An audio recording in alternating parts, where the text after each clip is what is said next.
Boa tarde, pessoal. Hoje é dia 24 de setembro, saúde, de 2018. Aula para biologia, as turmas 12A e 20A, embriologia geral. Aqui nós vamos falar de ovocitação. Antes de falar, uma lembrança. Nossa prova é sábado agora. Nós vamos começar a prova às 7 da manhã, tá? Não é costume não, mas parece que tem um pessoal que vai ter prova depois. Então, eu vou começar antes para conseguir que esse pessoal faça a minha prova antes da prova de genética, bioquímica, fisiologia, sei lá o que é. Tá? Então, por favor, quem for fazer, quem tiver algum compromisso no sábado, e que, compromisso sério, tá? Não é porque eu tenho preguiça de acordar cedo, não. Quem tiver algum compromisso sério, alguma razão séria, e que não que tenha que ter tenha preferência por fazer em horário, tem alguém aí, nesse caso? Tem? Então faz um favor para mim, você vai tirar uma folha do seu bloco aí, e vai colocar assim, ó,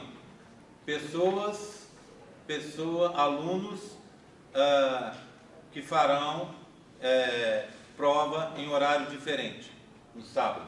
Aí você vai fazer o seguinte, aí você, que tem esse problema, você vai escrever assim, ó, minha preferência, eu não posso fazer no horário tal, por esse motivo, tá? E eu, na hora que eu vou fazer isso, de quarta para quinta-feira, que eu vou fazer os horários, aí eu aviso a vocês, tá bom?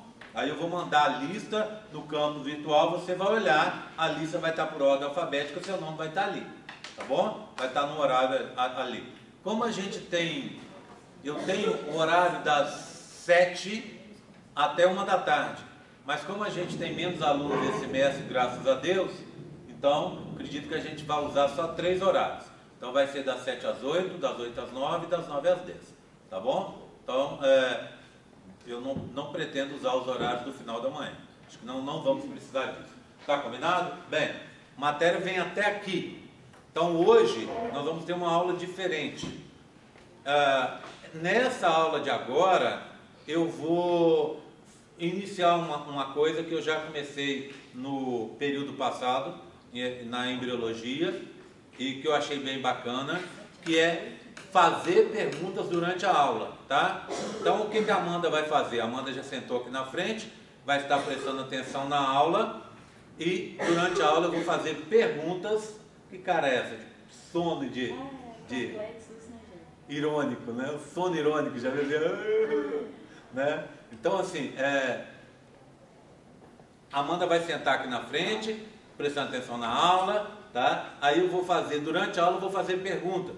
Essas perguntas, você vai responder essas perguntas lá no campo virtual. Ou seja, eu vou fazer aqui uma pergunta 1, você vai anotar qual é a pergunta, e em seguida eu mesmo respondo essa pergunta 1. Então você responde com as suas palavras, tudo bem? Então, pergunta 1 é tal. Aí você vem e responde a pergunta 1 no seu caderno. Aí o que você vai fazer? Você tem de hoje, que é segunda, até quarta-feira, para você ir no campo virtual e colocar essas respostas lá, as perguntas e as respostas.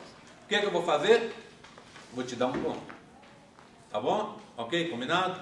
Tá? Então, a gente vai fazer assim hoje e eu vou fazer, essa semana vai ter uma segunda oportunidade, que vai ter uma aula de revisão que vai estar no campo virtual. Essa aula tem perguntas nela. Você vai assistir a aula e vão ter perguntas lá. Acho que tem perguntas nela, tá? Se não tiver, vai ter um questionário lá no campo virtual com as perguntas. O que você faz? Entra no campo virtual na aula de hoje, ovocitação. Aí você vai entrar no campo virtual, vou pôr lá no começo. Aí vai estar assim, questionário, ovocitação. A Marcela vai entrar, pegar essas perguntas que eu fiz hoje, vai pegar as respostas que ela escreveu, com as palavras dela mesmo, não precisa pegar em livro, não vai obviamente copiar de ninguém, porque se copiar não vai dar certo, tá? Você vai se dar mal. Então assim, você vai fazer isso e vai colocar lá. Colocou, essa aula vale 1 ponto, tá bom? De verdade, ponto mesmo, tá? Do mesmo jeito, a aula que vai ter durante a semana, que vai estar lá provavelmente até sexta-feira, acredito, tá? Penso em colocar amanhã e deixar até sexta. Essa aula é uma aula de revisão para a prova 1. Então você vai assistir a aula, vai ver as perguntas lá e responder essas perguntas para mim. Respondendo, mais um pontinho para você. Tá combinado? Tá? Bem, ovocitação. Só relembrando, nós vamos ter ao longo do curso outras oportunidades de fazer isso, tá bom? Combinado? Tá? E se eu perder a aula? Se você perder a aula, vale do mesmo jeito, tá? Você vai, assiste a aula, as perguntas estão lá, você na sua casa assiste, anota e responde. Tudo bem? Tá? Mas, preferencialmente, não perca a aula, tá? Bem, todo mundo entendeu? Tá? Vai no campus virtual e responde. O questionário vai estar logo no começo. Vai ter um questionário só. Vai ser um sobre ovocitação e um de revisão. Tá bom? Acordou? Uhum. Tudo bem? Sim? Quantos são então? Parabéns, isso aí. Nossa, 2 dedinhos, a preguiça. Tá? Tudo bem? Então vamos lá, hein? Vou começar. Então tá passando aí a lista. Já combinei do negócio. Aí eu vou fazer a lista do horário da prova no sábado, tá? Aí o que você vai fazer? A sala é o DGTI 01, que é aquela sala do lado onde vocês compram passe do Autotrans. Sabe onde é que é o prédiozinho ali, né? De frente ao departamento de física, tá? Então a sala fica ali. Compareça no seu horário. Vamos supor que alguém queira trocar. Vamos supor que vocês duas queiram trocar. Para mim, tanto faz. Tá? Mas garanta que a pessoa que vai trocar com você, ela realmente compareça no horário, tá? Porque a sua vaga no horário está reservada. Se você perdeu o horário, acordou tarde, por exemplo, não deixe de vir, não, venha, tá? Se tiver vaga, eu coloco você fazer a prova. Vocês vão ver que nunca teve esse problema, sempre as pessoas conseguem fazer. Mas não corra o risco de perder o horário. Chegue um pouco antes do seu horário para você poder fazer a prova. Eu quero fazer diferente. Eu quero fazer às 7 da manhã, mas não arrumei ninguém para trocar comigo. Você pode chegar aqui, porque enquanto tiver horário às 7 da manhã, enquanto tiver gente às 7 da manhã para fazer, eu vou deixar fazer. Tá certo? Tá? Eu até essa prova de sábado, eu vou tentar uma coisa que eu tentei nas 2 últimas provas do semestre passado, eu achei muito, muito legal. Eu trabalho ao mesmo tempo com vários tipos de prova diferentes. Aí eu abro todas as provas no começo do horário. No primeiro horário todas as provas começam a valer. Então cada um vai fazer um tipo diferente de prova. Assim, o que acontece? Vamos supor que você chegou às 7h30 para fazer a prova às 8. Tudo bem? Ele chegou às 7h30, tranquilo no horário. Mas, se ele quiser fazer às 7h30, ele vai poder fazer. Porque a sala, assim que abrir um espaço desse pessoal das 7, e se tiver por lá, eu deixo você fazer. Tá bom? Então aí você faz no seu tempo. Essa é a vantagem também. Você faz no seu tempo. Você quer levar 20 minutos para fazer a prova? Não leve 20 minutos para fazer a prova, tudo bem? Leve mais do que isso. Mas se você fizer a prova, eu sei tudo, vou fazer em 20 minutos. Vou embora lá para o mercado tomar uma que dá tempo. Tudo bem, então vá, tá? Sem problema. Agora, não, eu estou achando difícil, vou levar 2 horas fazendo. Para mim, sem problema, você vai estar sentado ali e vai poder fazer no horário seu. A gente começa às 7 horas, tá bom? Mas vai ter um planejamento de divisão, de qualquer forma, dos horários, tá? Mas quem quiser chegar antes, ou quem quiser trocar com o outro, desde que a troca funcione, para mim sem problemas, tá? Ok? Não deixe fazer a prova. A prova é a sua primeira chance de obter nota. Depois tem a recuperação dela. Se você não estudar nada e vier fazer, como diz o filósofo, né? O 0 você já tem. Pode ser que você consiga um pouco mais, quem sabe. Então venha fazer a prova. Se você não vier fazer a prova, só vai poder fazer a recuperação quem tem atestado. Vocês sabem disso, né? São as regras da UFLA, não são as minhas regras, não. Então, por favor, não deixe de vir fazer a prova. Ovocitação. Bem, eu vou começar com a ovocitação, nem com ela não. Ó, vou começar com um negócio aqui. Presta atenção. Vou começar com uma coisa aqui, ó. Vocês se lembram desse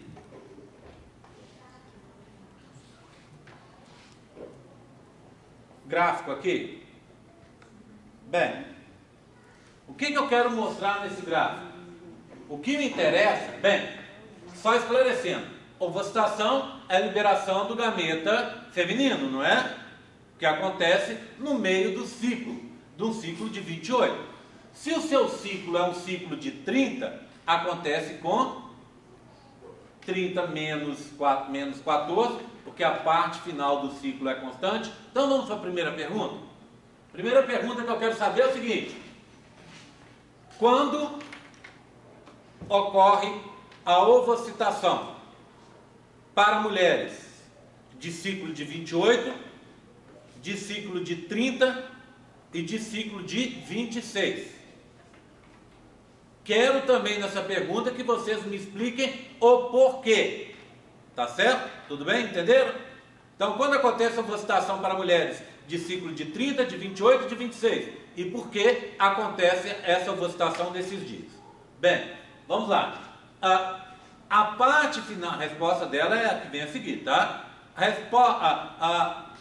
A parte final do ciclo, que é a chamada fase secretória, ela é constante. Ela dura na espécie humana 14 dias. Se você não tiver, óbvio, saúde, algum problema, tá? Então, se está tudo bem com a sua saúde, etc., tudo funcionando direito, etc., tá? Por que eu estou falando isso? Estou falando porque de repente você pode ter alguma coisa na parte final do ciclo e ter uma alteração, tudo bem? Mas, se está funcionando tudo normal do seu ciclo, essa fase final, ela dura exatamente 14 dias na espécie humana. 14 dias. Tá? Então, o que você faz? Como é que você delimita um ciclo de 30? Você marca o primeiro dia da menstruação, marca o próximo dia da menstruação e vai marcando sucessivamente. A distância desse dia que você marcou hoje, primeiro dia da menstruação, até o próximo, 30 dias. Então, é o ciclo de 30. 26. Da distância desse dia de hoje, da menstruação, para a próxima, 26 dias. Tudo bem? Aí o que você faz? Como é que você consegue saber? Se a fase final ela é fixa, você subtrai 14 do total do seu ciclo. Se o seu ciclo é de 30, 30 menos 14, 16. Sua ovocitação no 16º. Se o seu ciclo é de 26, 26 menos 14, 12. Sua ovocitação no 12º. Se o seu ciclo é de 28, 28 menos 14, 14 dias. Então, a sua ovocitação no 14º dia. Entendeu? Tá? Então, funciona desse jeito. É esse artifício que, por exemplo, se usa naqueles aplicativos de celular. Tá bom? Ok? Bem, então, dito isso, eu quero mostrar para vocês que a ovocitação vai ocorrer por causa desses 3 picos aqui, ó. Estrógeno, que levou o pico de LH, aqui 36 horas antes, aqui um pico 24 horas antes de LH, e depois um pico de FSH 12 horas antes da ovocitação. Então são picos bem característicos. O que vai me interessar são esses 2 picos aqui. O pico de LH às 24 horas antes de você ovocitar. Então, por exemplo, você tem um pico de LH agora, ó, 1h20 da tarde, tá? O que vai acontecer no dia 24? O que vai acontecer? Você vai ovocitar a 1h20 da tarde, aproximadamente de amanhã. Tá certo? 24 horas antes. Um pico de FSH dá 12 horas antes. Então, se você está tendo nesse momento, não um pico de LH, mas de FSH, agora 1 hora da tarde, 1h30, o que vai acontecer? Você vai ovocitar 1h30 da manhã. Concorda comigo? Tá? Então, funciona desse jeito.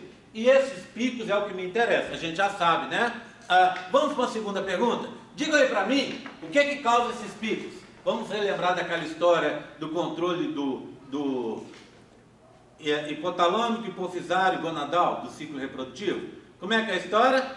É o feedback positivo, né? É o aumento dos níveis de estrógeno, de estradiol que está aqui, causados pelo crescimento dos folículos. Cada folículo vai crescendo e vai produzindo mais estradiol, mais estrógeno. Esse estrógeno age em retroalimentação positiva ou feedback positivo, causando aqui na hipófise o pico de LH 12 horas depois e 24 horas depois o pico de FSH. É importante lembrar também que esse feedback positivo, ele não ocorre somente aqui não, ele ocorre via GNRH também. Então, o aumento de estradiol age no hipotálamo hipotálamo libera GNRH, GNRH age na hipófise aumentando os níveis de LH e FSH. Ele age também, esse estrógeno, diretamente na hipófise, fazendo com que as células ali daquela glândula produzam diretamente LH e FSH. Então, a resposta da segunda pergunta é essa, tá? Que era, eu queria saber por que ocorreram os picos, tá? Feedback positivo, tá? Causado pelo aumento de estrógeno, que ocorreu por causa do aumento do crescimento dos folículos que estão em desenvolvimento. Por que o pico acaba? Acaba porque os folículos morrem. E acabando o estímulo aqui embaixo, acaba o estímulo aqui em cima. Tudo bem? Tranquilo? Bem, agora sim, vamos ver a ovocitação. Tirei daqui e vou vir para cá, tá? Ovocitação é a mesma coisa que o pessoal por aí chama popularmente de ovulação, tá? A terceira pergunta é essa. Porque o nome correto, a denominação correta para a liberação do gameta feminino é ovocitação e não ovulação. Essa eu preciso explicar? Fácil, né? Tudo bem? O óvulo só ocorre depois da fecundação. O que é liberado é o gameta feminino, que é o ovócito 2, na tal da paradinha. O que é paradinha? Metáfase 2. Então você libera o seu gameta, menina, que está sendo liberado, é o ovócito 2 e não o óvulo. O óvulo é depois da fecundação. Portanto, se não é óvulo, então não é incorreto chamar ovulação. Você deve chamar de ovocitação, tá? Terceira pergunta, não foi? Tá? Bem, algumas meninas sentem o que eles chamam de dor no meio, ou dor do meio, tá? É engraçado esse nome, porque assim, dor no meio, porque é uma dorzinha no meio da barriga, tá? Uma pequena cólica diferente, fora de época, tá? Quando elas vão ovocitar. E ela pode se chamar também dor do meio, por quê? Porque é a dor que vem no meio do ciclo, tá? O que acontece com nesse processo? Você tem a liberação da corona radiata, zona pelúcida, mais o ovócito 2, parada em metáfase 2. Eles vão ser liberados. Quando libera, pode sair um pouquinho de sangue. Outro dia, não sei se foi essa turma ou de outra turma, uma menina me contou que tem uma colega, até mais raro do que isso, tem uma colega que ela dá um sangramento no meio do ciclo. Aí eu falei com a menina, mas pergunta para o seu colega para você ver, não é bem um sangramento, às vezes são umas gotinhas de sangue que vão pingar lá na calcinha, nada de como se fosse uma menstruação. Por quê? Porque quando arrebenta aquilo ali e abre o ovário para sair, pode sair um pouco de sangue junto, tá?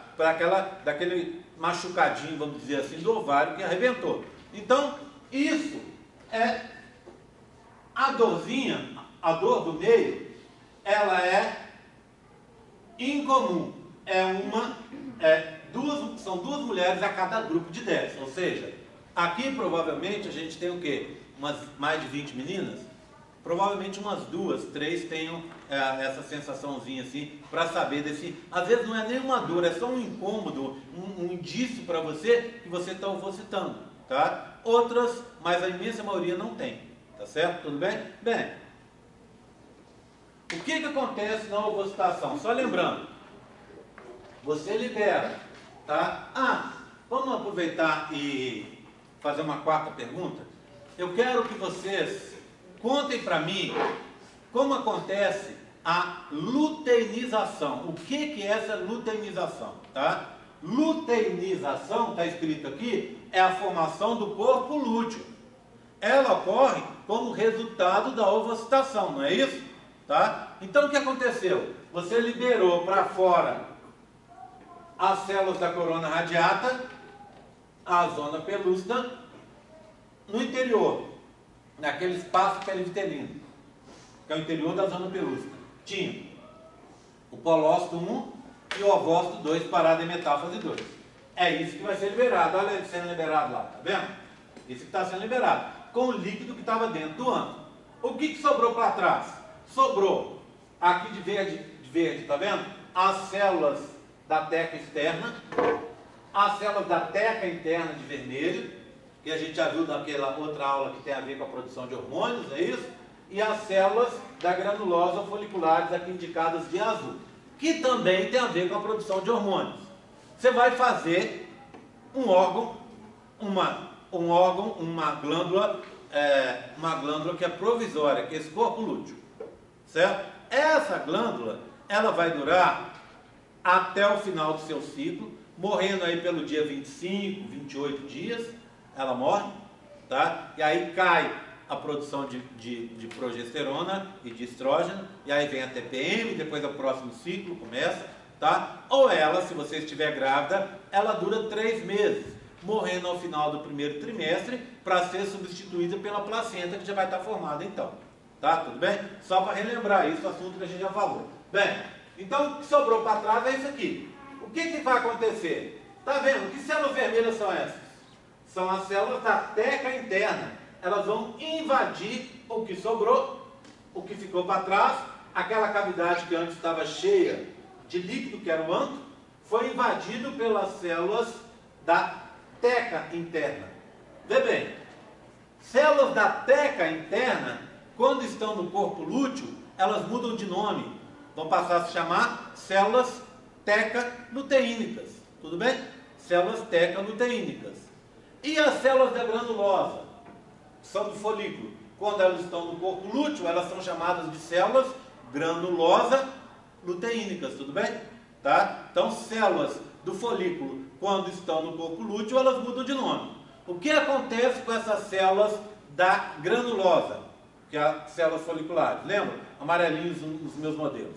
Essas células, elas não se proliferam, tá bom?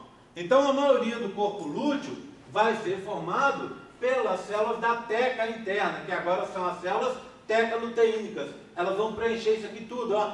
Vai ficar tudo cheio. E elas vão ser as principais produtoras de hormônios, tá? Óbvio que junto com as células foliculares ou da granulosa que estão ali ainda. Tá certo? Tudo bem? Só que as da granulosa ficam menos numerosas porque elas não têm capacidade de reprodução, de mitose. Ok? Tudo bem? Então, eu queria agora mostrar para vocês os detalhes que estão nessa figura. Repara aqui, ó. Lembra que eu falei do pico dos dois hormônios? Quem dá o pico primeiro? O LH, não é? Quem dá o pico primeiro é o LH, 24 horas antes. Então, quantas perguntas eu fiz? 4? Essa é a quinta. Conta para mim o papel do LH no processo de ovocitação, tá? Vê bem. Olha aqui, ó. Olha um desenho aqui, ó. Acompanha comigo, ó. Você tem assim, o ovário, tem o epitélio externo, não é? Aí você vai ter aqui dentro, ó. Aqui, a região da túnica albugínea, que é colágeno, tá? Lá dentro você tem um monte de tecido, que é conjuntivo, que é a região cortical. E aqui, vou colocar exagerado aqui, ó. Aqui você teria o folículo terciário, né? Como é que é esse folículo terciário?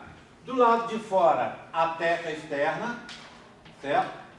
Depois, a teca interna, está aqui. Depois, a granulosa, está aqui, ou as células foliculares. O antro, boiando nele assim, boiando não, mas preso aqui o cúmulo zoóforos com a estrutura que vai sair. O que é que vai sair? Corona radiata, depois lá dentro a zona pelúcida e lá dentro o ovócito 2, parado em metáfase 2. É isso aqui que tem que sair. Para ele sair, ele tem que fazer o quê? Primeiro atravessar isso aqui, que é o próprio folículo, concorda? Depois atravessar essa região aqui, ó. Que a gente, na biologia, vocês vão aprender a usar esse nome, a gente chama de estroma. O que é o estroma? É o interior do órgão, tá? Que nesse caso é conjuntivo. E depois tem que atravessar essa região aqui, ó, que é o quê? A túnica albugínea. Túnica albugínea, que é super resistente, não é isso? Albugínea, que é colágeno.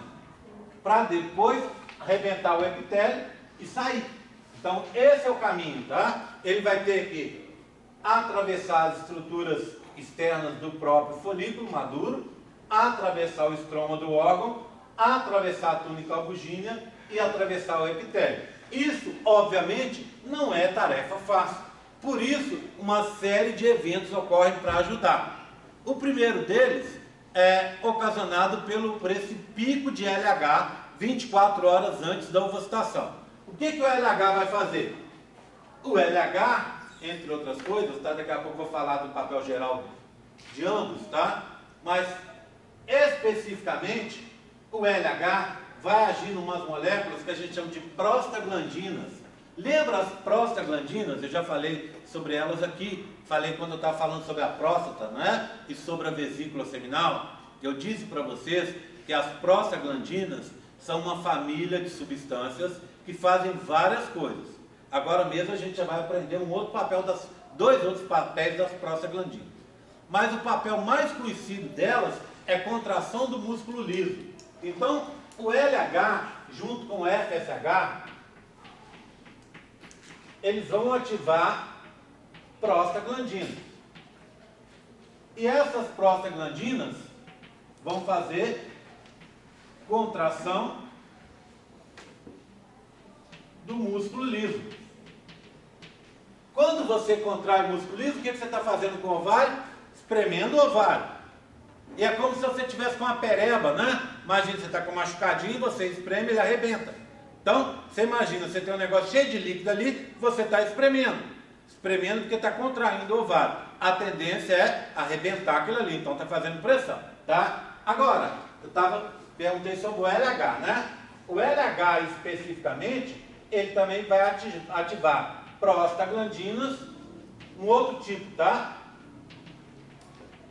E essas prostaglandinas, elas vão agir aonde? Olha, elas vão agir no epitélio desse ovário, a parte mais externa do ovário. E aí, esse epitélio, ele começa a produzir enzimas lisossômicas. Os lisossomos, tudo bem? Escrever assim, ó, lisossomos. Tá? Ficou horrível isso aqui, hein? Ó. Deixa eu arrumar aqui. Pronto. Lisossomos, tá? Essas enzimas, o que elas vão fazer? Então imagina, a parte de fora aqui, ó. É aqui. Então ele está produzindo enzimas, estão agindo aqui, ó. Ó, essas enzimas vão vir aqui para dentro. E vão o quê? No local em que está o ovócito 2, elas vão destruir o estroma, tá? Elas vão ajudar a abrir o espaço aqui, abrir esse buraco que está aqui, tá? Então agora você tem prostaglandinas agindo de duas formas. Em geral, contraindo o ovário. Prostaglandinas ativadas pelo LH agem lá no epitélio e o epitélio libera enzimas lisossômicas que vão destruir o estroma do ovário, abrir aquele espaço ali, né, intermediário que eu estava falando para vocês. Tudo bem? Tranquilo? Bem, então esse é o papel específico das prostaglandinas ativadas pelo LH, tá? A pergunta foi qual? Qual o papel do LH no processo da ovulação? Tá, então ativar prostaglandinas que vão fazer com que o epitélio libere enzimas lisossômicas para destruir o estroma do ovário. A próxima pergunta, que é a sexta. Qual o papel do FSH no processo? Tá? No processo de ovocitação. Tá bom? Bem, o que o FSH vai fazer? O FSH vai agir numa molécula chamada ativador do plasminogênio. Deixa eu desenhar aqui para vocês explicarem, para vocês entenderem direitinho o que eu quis explicar aí. Olha aqui, ó. Tem uma enzima que fica no nosso sangue, que ela se chama plasmina. Ela fica na parte líquida do sangue. Como é que chama a parte líquida? Plasma. A enzima se chama plasmina. O que essa enzima faz? Essa enzima serve para modificar tampões de coagulação. Então imagina, ó, Pronto, machuquei. Aí faz um tampão. Tampão de coagulação para não perder o sangue por aqui, né? Esse tampão, ele é meio bagunçado no início. Ele é, vamos dizer assim, de emergência. Aí o que acontece? Sangrou porque arrebentou algum vaso, não é? Aí esse vaso vai ter que ser recomposto. Para isso vem a plasmina. A plasmina chega e faz o quê? Vai pegar o vaso, naquele local que está o tampão de coagulação, ela vai remodelar. Então imagina, ó, você tem uma estrutura assim. O vaso estava lá, tá? Aí veio